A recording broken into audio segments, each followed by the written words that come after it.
Good morning and welcome to Rising. Thank you so much for tuning in. We've got another great show for you today. We've been up late all week and will be so again tonight for Trump's speech at the RNC. But first, we've got some news to get to on the President Biden front. So not only does President Biden have COVID-19, but also the calls for him to step aside are getting a whole lot louder, with former House Speaker Nancy Pelosi telling him privately it's time to go. Now, it all started yesterday when Democratic Representative Adam Schiff, top Nancy Pelosi ally, called for Biden to drop out in a statement, writing, quote, "I have serious concerns about whether the president can defeat Donald Trump in November, and, quote, if it is time for him to pass the torch." Not long after this report came out about Senate Majority Leader Chuck Schumer and his meeting with Biden. Let's watch. I am told that this was a one-on-one meeting, just the Senate leader and the president, and that Chuck Schumer forcefully made the case that it would be better for Biden, better for the Democratic Party, and better for the country if he were to bow out of the race. And David, when I went to Schumer's office to ask them to tell them I was going to report this and tell you this tonight, absolutely no denial from Senator Schumer's office. They only said this: Leader Schumer conveyed the views of his caucus. In other words, the views of Democratic senators. I am also told that Hakeem Jeffries, the Democratic leader in the House, has expressed similar views directly to the president. New York Times columnist Ezra Klein wrote, quote, "It's not just that Schumer told Biden he needed to step aside, it's that Biden didn't step aside, and so now the meeting is being leaked to build pressure and signal to others that they can act." And CNN reported that former House Speaker Nancy Pelosi privately told Joe Biden in a recent conversation that polling shows that the president cannot defeat Donald Trump and that the president could destroy Democrats' chances of winning the House. Again, all of these conversations happened last week, but are only leaking now, at a time when AP NORC poll shows 65% of Democrats, 2/3 of Democrats, think President Biden should withdraw from the race. And Biden's recent appearances haven't done much to help. Here's a clip of his interview with BET where he appears to forget Defense Secretary Lloyd Austin's name. And so it's all about treating people with dignity. And it's about making sure that, look, I mean, for example, look at the heat I'm getting because I named the Secretary of Defense, a black man. I named Ketanji Brown. I mean, because of the people I've named. I don't know how you can forget Stone Cold Lloyd Austin, Robbie. But this morning, Senator John Hickenlooper told Reuters President Joe Biden is working towards a decision, which we thought he already made, on whether to stay in the presidential race that's good for the country. And according to a new report from Axios, top Democrats believe Biden will exit the race possibly as soon as this weekend. Biden will be spending the next few days at his home in Delaware as he deals with COVID, but watch how MSNBC tried to spin his illness. These two men are both elderly. Donald Trump is an elderly man who, for whatever reason, was given 9 seconds to take a iconic photo op during an active shooter situation. Weird situation. We'll figure that out one day. But his survival of that and bouncing right back and going right to his convention is being conveyed in the media world as a sign of strength. This current president of the United States is 81 years old and has COVID. Should he be fine in a couple of days, doesn't that convey exactly the same thing? That he's strong enough, older than Trump, to have gotten something that used to really be fatal to people his age. So if he does fine out of it and comes back and is able to do rallies, isn't that exactly the same? It I mean, it's not exactly the same. It's not the same incident, but it's an elderly man coming through out of an illness. It should. Jen Psaki's face there is amazing. She's like, are we really making this argument? We don't have to do this. So, look. Things are not going well for Joe Biden, and I have stuck to my prediction that he will be the nominee, but he's facing a lot of defections now with, more heavy, still behind the scenes, but heavy pressure from Chuck Schumer, Nancy Pelosi, and others. The donors drying up is a big problem, and all of that. He has COVID, which... Look, I did say that the only thing that I think would actually have him willingly step aside is if he had a serious health complication between now in the election. Now, for most people, COVID is not at this point a serious health complication, although he is very old. He could certainly use it as an excuse. I don't know how deceptive they're willing to be with people, but I could very easily imagine them saying that his bout with COVID is more serious than it is, and he needs to focus on his health, and thus he'll be stepping aside. Isn't this I think supposed it's not to be beyond the realm of possibility that they use that excuse. It's the party of science, though, Robbie. Don't they know that the severity of the case you get of COVID is relative to the viral load you get? So actually, he was scrutinized on this. He's not wearing a mask anymore. It's true. I saw that video of him getting off the plane in Delaware. No mask. No mask. Which I don't care about because I have long questioned the efficacy of this particular intervention, and so it doesn't bother me. But this is the person that his CDC, his administration, his health officials did everything they conceivably possibly could, and then some, to compel toddlers to wear masks in schools. And he actually has COVID, and he's walking around without a mask, which, again, I don't care, but it seems extremely hypocritical. But I do think COVID could be his excuse to get out. I will also say Secret Service in the close quarters on Air Force One also not wearing masks. More willing to die for Joe Biden than Donald Trump. No one believes I don't this know. does anything. They don't even believe it. They're admitting they don't believe it. That was just for you, the little people.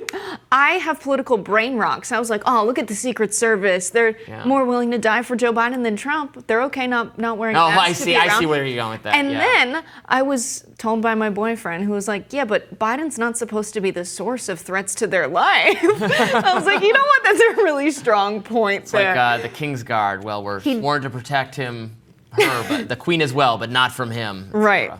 He tweeted out, "I'm sick." That's it, from the Joe Biden account, not the official POTUS account. But did you see the follow-up tweet? I'm sick of Elon Musk and his rich bunnies trying to steal the election. Good save. That was but for the you, initial Jessica? That was for me. And you know what? A lot is for us, Robbie, here, because Axios reporting on this. The first sentence, top Democrats privately tell us the rising pressure, that's in reference to our show.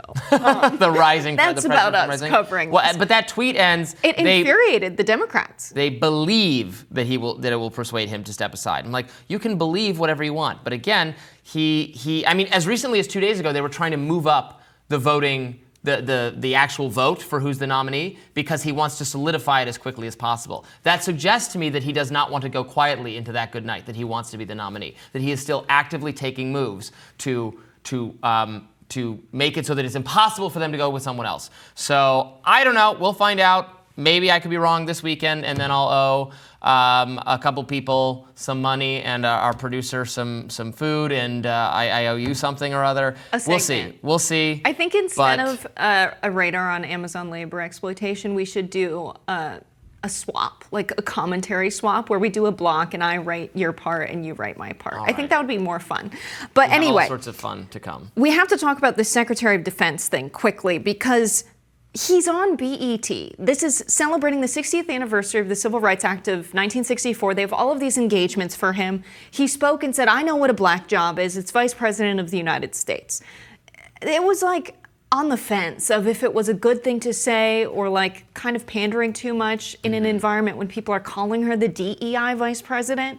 And then to forget your Secretary of Defense's name? The close people you work with, you don't forget their names.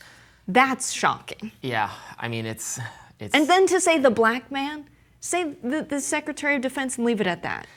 It's bad. It's indicative of how elderly he is and how forgetful he's become. And yeah, his racism's coming back, like so many old people. I mean, I don't know if I would call it racist, but I would just call it a bad. He's losing his filter with old age. Yeah. Yeah, it was. I mean, it was a harsh-sounding way to identify someone. I wouldn't say that he meant it with malice, but no, not it's with malice. Very indicative. I mean, does he not talk with the Secretary of Defense like very, very regularly? That's what I would One think. would hope he is, given the multiple foreign policy disasters he's presided over, the disasters in the Middle East, in between Russia and Ukraine. This should be someone whose name is on the tip of his tongue, because he's talking to him a lot about the very dangerous situation that is cropping up all over the world. yeah, it's not good. Well, then maybe it's true that John Kirby's in charge, and John Kirby's the one having conversations with everyone, dealing with foreign policy. Although I wouldn't these challenge days. Joe Biden to name John Kirby at the drop of the hat and come up with that name either. That would be the press conference guy. the press conference guy, the white guy, the white guy on TV. Very condescending, tall. Yeah. I don't know. So you think he's going? I think he will go. I think he will absolutely go. I think he's going to spend time in Delaware reflecting with family who will help him ultimately arrive at the conclusion. The family wants him to stay in. Hunter's holding out for a pardon. Jill wants to be the president herself. I don't know. Reflecting with family. He's reflected with the family. The family says, you go, Joe. But I think the family will see all of the overwhelming public opinion and realize that this isn't going so well. And maybe because Joe already promised he wouldn't pardon his own son, Kamala could do it. Yeah. It's a good idea for the family, too. I guess. Maybe Joe Biden can be like Secretary of Education or something. We just have to remember that Joe Biden was forced not to run by his own party, by these same exact people in 2016. And the lesson he took from that is that it was a huge mistake, and he should never be talked into that his political instincts are better than all these people. And Donald Trump would have never been president if he hadn't gotten suckered into staying out of the race because of what these Democratic elites convinced him to do. That is in his head, and you know what? He's not wrong necessarily about that at all. I mean, I think probably any Democrat other than Hillary Clinton would have won that race. But if he'd stayed in, I think it's very conceivable, at least, that he would have defeated Donald Trump. He has that in his head, and that's why I ultimately think it's still, to my mind, not so likely that he gets out, although I can't predict how COVID or whatever else is happening with his health might influence his decision-making. Certainly, I think that could be a sufficient excuse for him to say he has to go, so we'll see. Here's an idea. Because there's such a focus on the polling numbers, and Nancy Pelosi has a lot of pressure on this, what if the team gets together and they start workshopping VP picks with Harris? What if we get like a really good VP, Robbie, like Kamala Harris, Sean Fain, Kamala Harris, Pritzker, Kamala Harris, Newsom? I don't like that one as much. But who do you think the VP pick's going to be? How's that going to change the potential Harris, whoever ticket? Yeah, that could certainly help the Democratic Party a lot. Other names I've heard is Josh Shapiro, who's the very popular Pennsylvania governor. I don't think Democratic after Saturday's Pennsylvania governor. events we'll see that. Yeah. Too close to home. There's a lot of potential people in the, I don't know, Mayor Pete, Amy Klobuchar, some of the people who Mayor's did kind of speech. well. He's a good orator. I'm not a he's is very good in Him and interviews. Vance I'm not in a particularly debate? a fan. That would be a really good debate. Yeah, I saw the Trump campaign said that they're not willing to schedule a debate with Kamala Harris yet because that would be unfair to her because they're expecting her to be the presidential candidate. Right, we don't know who the VP will be yet. That's what they said, basically. That's pretty funny. All right, stick around. We've got more Rising right after this.